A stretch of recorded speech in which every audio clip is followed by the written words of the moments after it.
Hello guys, new video में आपका स्वागत है। मैं शक्ति और आज अपन सीखने वाला 64 लर्निंग कोच में एक न्यू ट्रिक।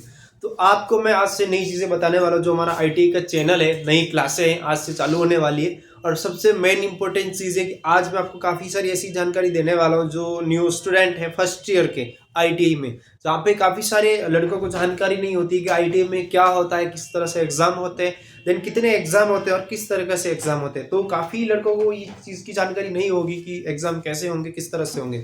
तो मैं आपको कंफर्म बता दूं सबसे पहले कि हमारे जो मेन एग्जाम है वो 3 एग्जाम होते हैं। ओनली फॉर 3 एग्जाम होते हैं, सॉरी 2 एग्जाम होते हैं, जिसमें से हमारे एक ईएस का जो एम्प्लॉयबिलिटी स्किल्स है उसका एग्जाम अलग होता है, और उसके अलावा हमारी जो थ्योरी ईएस उसके साथ वर्क साइंस कैलकुलेशन है, इन तीनों का मिला के एक पेपर होता है। यानी कि 2 पेपर तो हमारे जो होते हैं थ्योरी और 3 विषय को मिला के होता है। एक ईडब्ल्यूएस का जो एम्प्लॉयबिलिटी स्किल्स है, ये उसका पेपर अलग होता है 3 सब्जेक्ट का एक साथ में। और चौथा जो पेपर होता है वो पेपर नहीं होता, वो प्रैक्टिकल होता है, जहाँ पे वो 250 नंबर का प्रैक्टिकल होता है। देन हमारा जो बाकी का जो थ्योरी का जो मैटर है वो थ्योरी से लगा के इन 3 सब्जेक्ट में रहता है। और एक जो सब्जेक्ट है एम्प्लॉयबिलिटी स्किल्स, उसका पूरा जो पेपर है वो पूरा अलग होता है, जिसके नंबर भी आपको उसमें भी पास होना पूरा अनिवार्य है, क्योंकि वो भी एक पूरा अलग सब्जेक्ट है। जिसमें से आपको जो 2 पेपर हैं, फर्स्ट और सेकंड, फर्स्ट हमारी 3 सब्जेक्ट का होगा और सेकंड एम्प्लॉयबिलिटी स्किल्स का, जिसमें हमारा जो टोटली सिलेबस है, जो भी क्वेश्चन है आपको कोई लिखना नहीं होगा, कंप्यूटर वाइज हमारे क्वेश्चन होंगे सारे के सारे। उसके साथ साथ हमारे जो क्वेश्चन है वो सारे क्वेश्चन मार्क होंगे। जैसे कि आपको पता है कि ए बी सी डी में राइट करने होते हैं हमें, जैसे ए ऑप्शन होगा, बी सी और डी, हमें कोई भी एक के ऊपर राइट करना होगा। जैसे हमें ये है तो हमें क्या है, यहाँ पे गोला भरना है उसको। सिंपल सी बात है, यहाँ साइड में आपके ऑप्शन दे रखोगे, आपको कौन सा भरना है। आपको टाइम भी मिलेगा, आप चेंज भी कर सकते हो। बाकी थोड़ा बहुत आपको कंप्यूटर में सीख के जाना है कि किस तरह से हमें एग्जाम में ए राइट करना है, बी राइट करना है। तो सबसे पहले ये चीजें आपको ध्यान में होनी चाहिए कि आपको किस तरह से थोड़ा बहुत कंप्यूटर आपको समझ में आना चाहिए कि किस तरह। बाकी आपको मैं बता दूं कि कंप्यूटराइज के जितने भी क्वेश्चन हैं वहां पे दोनों लैंग्वेज होगी, हिंदी लैंग्वेज भी होगी और इंग्लिश लैंग्वेज भी होगी। सबसे बड़ी दिक्कत आपको कहाँ आएगी, सबसे बड़ी जो दिक्कत है वो आएगी आपकी प्रैक्टिकल में। अब प्रैक्टिकल में क्या होगा कि आपके जो भी क्वेश्चन होंगे, मान लो आपको 3 प्रैक्टिकल दिए जाएंगे, उसमें से 3 प्रैक्टिकल होंगे आपके।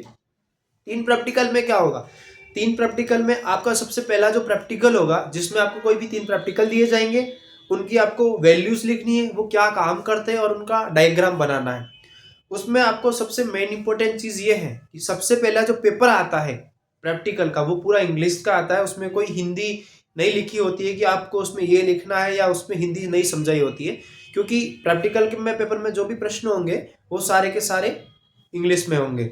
उसके साथ आपको ओनली फॉर 30 मिनट का टाइम रहता है, 3 प्रैक्टिकल दिए जाएंगे। उसके अलावा 3 प्रैक्टिकल में आपको उसकी थ्योरी, उसके साथ तीनों के डायग्राम और तीनों का जो आंसर शीट है वो पूरा का पूरा आपको लिखना है। उसके अलावा बाकी के जो आपके पास 8 घंटे होंगे उसमें आपको 3-3 के ग्रुप में बांट दिया जाएगा। उसके साथ आपको प्रैक्टिकल दिया जाएगा कि जो आपने प्रैक्टिकल करे हैं, मान लो 3 में से आपने 2 प्रैक्टिकल ही करे, तो आपको 2 प्रैक्टिकल के नंबर ही मिलेंगे। और आपको जो रियल में जो करना है 2 प्रैक्टिकल, वो आपको 2 प्रैक्टिकल ही करने हैं। जो तीसरा आपने नहीं लिखा वो नहीं करना है। अगर आपने वो करा तो फिर आपके जो नंबर है कट जाएंगे कि आपने तीसरा कैसे करा। इसीलिए आपको जो आपने थ्योरिकल 3 प्रैक्टिकल में से जो तीनों अगर आपने उतारे हैं, तीनों प्रैक्टिकल आपने हल करे हैं, तो तीनों प्रैक्टिकल को आपको करना है। बाकी अदरवाइज अगर आपने 2 प्रैक्टिकल करे हैं तो आपको 2 प्रैक्टिकल ही करना है। ये चीजें आपको ध्यान देनी है, सबसे मेन इंपोर्टेंट। अगर आप ये करके आते हो तो आपके नंबर कट जाएंगे उस वक्त। ये चीजें सबसे मेन इंपॉर्टेंट है। और आज से सबसे मैथमेटिक्स में मैं आपको जादू बताने वाला हूँ, जहां पे जो जो लोग कहते हैं ना, सर मुझे गुणा करने में दिक्कत आती है, वर्गमूल करने में दिक्कत आती है, देन भाग करने में दिक्कत है, मैं आपको ऐसा जादू बताने वाला हूँ आज से हमारी न्यू क्लासों में कि आप चुटकियों में उसे हल कर देंगे। सबसे मेन इंपॉर्टेंट चीज है कि आप देखते ही हल कर देंगे, भाई ये छोटा बच्चा हल कर रहा है तो मैं क्यों नहीं कर सकता। ये चीजें हैं, मैथमेटिक्स से आप भागोगे नहीं, मैथमेटिक्स के अंदर आओगे। ये सबसे बड़ा इंपॉर्टेंट चीज है। जो ये सोचता है ना मैथमेटिक्स से डर लग रहा है, सबसे पहले उनको मैं इसके अंदर के लिए लाऊंगा कि वो इसको कैसे करेंगे और किस तरह से करेंगे। तो आज मैं आपको काफी सारी नई चीजें बताऊंगा। ये हमारा फर्स्ट वीडियो। नेक्स्ट वीडियो देखने के लिए इसके जस्ट नीचे मैं नेक्स्ट वीडियो नेक्स्ट डे डालूंगा, उसको लाइक सब्सक्राइब करना है ताकि हर वीडियो आपके पास पहुंचेगा।